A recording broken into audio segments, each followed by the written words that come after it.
Imagine opening your paycheck and realizing that every single cent is yours to keep.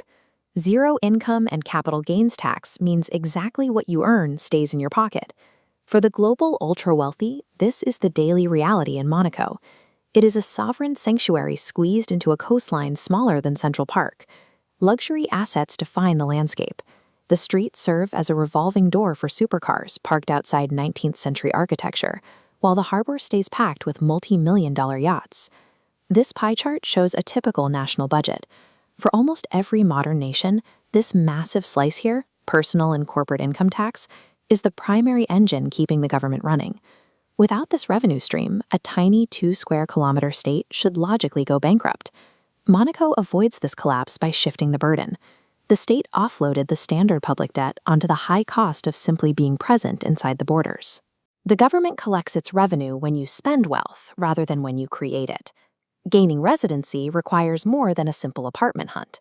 Applicants must prove substantial pre-existing financial resources, often depositing hundreds of thousands of dollars into a local bank to verify their status. Once inside, the spatial reality sets in. Because the country is confined to a tiny strip of coastline, these densely packed residential towers serve as the government's primary extraction tool. Scarcity has created a hyperinflated market, where premium apartments regularly trade hands for over $100 million. Every time one of these luxury towers is developed or sold, the government collects a massive share through transaction fees. These extreme housing prices are a structural necessity. They replace the traditional tax system, forcing residents to fund the nation through their real estate costs. The second pillar of the economy relies on extraction from non-residents. Millions of visitors pour into the country annually to experience the luxury playground. This strategy began in the 19th century.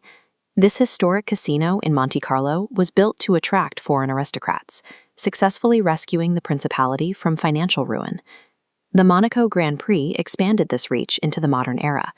Turning coastal streets into a racing circuit created an annual magnet for global celebrities and external capital.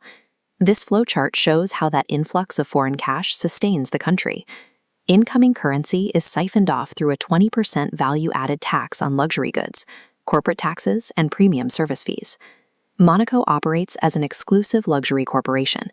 It stays in the black through the sheer volume of wealth washing across its borders. This model creates an immediate social crisis. The high prices ensure that the workers who keep the city running cannot afford to live within the nation they serve. Thousands of employees face a daily geographic compromise, commuting across the border from France every morning because the local real estate is reserved for the ultra-wealthy. Even for the rich, space is exhausted. The state uses heavy machinery to literally manufacture new land out in the Mediterranean Sea. This raises the obvious question of why larger, developed nations don't simply eliminate income tax and copy this strategy. This split screen shows the gap in infrastructure needs. Monaco maintains a few blocks, while a standard state manages a massive web of highways, healthcare, and defenses. Funding a macroeconomy solely through luxury consumption is impossible. It would leave a multi-trillion-dollar hole in national finances. Monaco remains an isolated economic anomaly, a microstate that successfully converted its entire sovereign footprint into an indirectly taxed luxury enterprise.